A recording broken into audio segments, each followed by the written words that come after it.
The first record you bought. The first record that you bought as well, I don't know how old you were.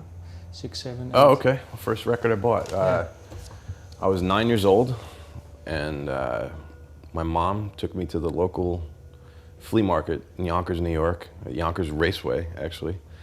And they had like a record vendor, you know, that sold vinyl. But it was more like just like a rock and roll thing. Like they had shirts at the time, you know, studded wristbands and, you know, stuff like that. But a bunch of records, you know, and she bought me AC/DC Back in Black. I remember taking that thing home and just being blown away with it and the sound, and you know, I had already been playing guitar a little bit, you know, but that really kind of lighted, you know, just lit a fire for me. And then a week later, we went back to the same flea market and picked up Van Halen 1, and that was it. That just sealed my fate. Even more than AC/DC? Both of those guys, you know, Angus Young and Eddie Van Halen, they're my two biggest influences to this day. So, why did your mom buy this album for you? Did you ask it, or? I don't know. Yeah, I must. God, it was so long ago. I don't know. Yeah. Maybe I saw an ad for it, or maybe heard about it or read about it. I don't know. At the time, I have no idea. No, because you were saying you were 9, meaning 1985, and I think those albums were released.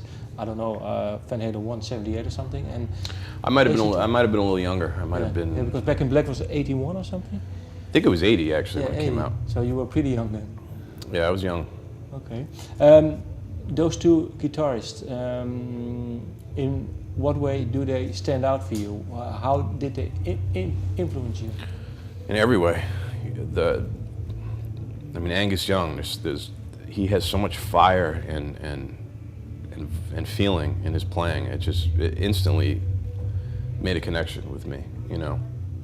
I could still put on an AC/DC record, and it feels like the devil is sitting next to me when I hear that stuff. When I hear his playing, it's just something evil about it, but in a really cool way. And Eddie Van Halen was just completely over the top. He just blew my mind. He blew everybody's mind, you know, back then. How? Magic. He just with the way he played, or I mean, with how fast he was, or the way he played, his sound, his phrasing. You know, he would always do these runs where, would just almost be like an odd number of notes or an odd grouping, and it just messed your head up. But it was so cool, and it just worked so well in the context of his solos. You know, he just had he's still amazing, but he's just got an awesome way of putting these themes together within the framework of a song, and his writing, everything about him is just insane. And he's always smiling when he plays, which I think is the most awesome thing too. Yeah. He's just always having fun. Is it hard to smile when you play? Because sometimes people are really... No. I've been smiling on stage recently. No, but some guitarists always are really serious, that seriously when they play. When did the producing come into your life? Because first it was guitar playing. Is it something that has always interested you, even when you were younger? It's always been a passion of mine. Why? I don't know. I mean, I was always into gear and the whole concept of recording. You know, when I was younger, I used to work at this music store called The Music Store, spelled with a Z, in Yonkers. And a lot of times I'd work, but without taking a paycheck, I would just kind of work for gear, and I would take certain pieces of gear home and built a little setup, you know, at my parents' place, and I was always experimenting, recording, and then that developed into you know, recording local bands or my friends' bands or just having fun, you know. Yeah, one thing led to another, and it became, you know, a career for me. I love it. I love recording bands and being in the studio. Yeah, but you have produced Cradle of Filth, Il Nino, Volbeat, of course, Anthrax. What was the album that made you grow into producer for Cradle of Filth and stuff like that? Was there one album that they listened and they thought, well, hey, we have to have this guy? What was your breakthrough being a producer? There was a band called Dry Kill Logic. Local guys from New York, from my area there. And I remember they were looking for a guitar player, and I hooked them up with my buddy Scott Thompson.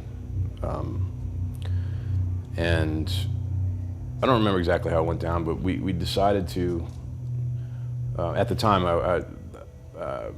my friend Eddie Wohl and I, we decided to start a production company called Scrap 60, and that was like the first band we were talking to. He had already been producing records for a while, for a number of years. Yeah, so we talked to these guys. At the time they were called Hinge. They changed their name, and we basically, made a deal with them. We said, let's record a record on spec. They had no money, and we just did it on our free time, and we recorded a full record. And Roadrunner gave us a big record deal, and. So you were in-house producers for Roadrunner. Well, we record, like I said, we recorded this record on our own. Mm-hmm. We played it for those guys, and they were all over it. And so, like I said, they offered us a deal, and an imprint deal as well for Scrap 60, which was crazy. But that was, I guess, the first real producing adventure for me. And then right after that is when I joined Anthrax. Yeah. It was right around the same time, and then ended up producing. I did one track for those guys. I was just like, hey, let's, because it was right when they were going to do their new record at the time. We've Come For You All, and I told them, look, give us a shot. Let's do one track again on spec. If you dig it, cool. If not, also cool. But we did one song called Superhero, and it came out really good, and we ended up, locking down that gig, and we produced, We've Come For You All. So, and then just everything kind of